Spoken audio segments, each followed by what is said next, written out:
আরাফার দিনে 4টি গুরুত্বপূর্ণ আমল আপনি মিস করবেন না। এক নাম্বার হচ্ছে আপনি রোজা রাখবেন, কেননা নবী সাল্লাল্লাহু আলাইহি ওয়াসাল্লাম জানিয়ে দিয়েছেন, ইন্নী আহতাসিবু আলাল্লাহ, আমি আল্লাহর কাছে ধারণা করছি, সিয়ামু ইয়াউমি আরাফা, যে ব্যক্তি আরাফার দিনে রোজা রাখবে, ইন্নী আহতাসিবু আলাল্লাহ আইয়ুকাফিরা সানাতাল্লাতী ক্বাবলা ওয়াস সানাতাল্লাতী বাদা, তার পূর্বের এবং পরের 1 বছরের গুনাহ আল্লাহ তাআলা ক্ষমা করে দিবেন। কেন মাজিদের আপনি কল্পনা করতে পারছেন? আপনি একটি রোজা রাখবেন, আপনার 2 বছরের গুনাহ আল্লাহ তাআলা ক্ষমা করে দিবেন। নাম্বার 2, দ্বিতীয় নাম্বার হচ্ছে একটি দোয়া পড়বেন, লা ইলাহা ইল্লাল্লাহু ওয়াহদা লা শারীকা লা লাহুল মুলকু ওয়া লাহুল হামদু ওয়া হুয়া আলা কুল্লি শাইইন কাদির। এই দোয়াটা বেশি বেশি করে পড়ার চেষ্টা করবেন।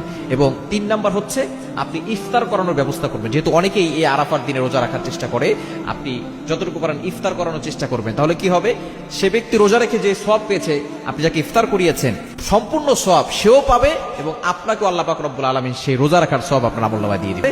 আরাফার দিনে আপনি দোয়া করবেন, কারণ এই দিনে দোয়া করলে আল্লাহ তাআলা দোয়া ফিরিয়ে দেন না।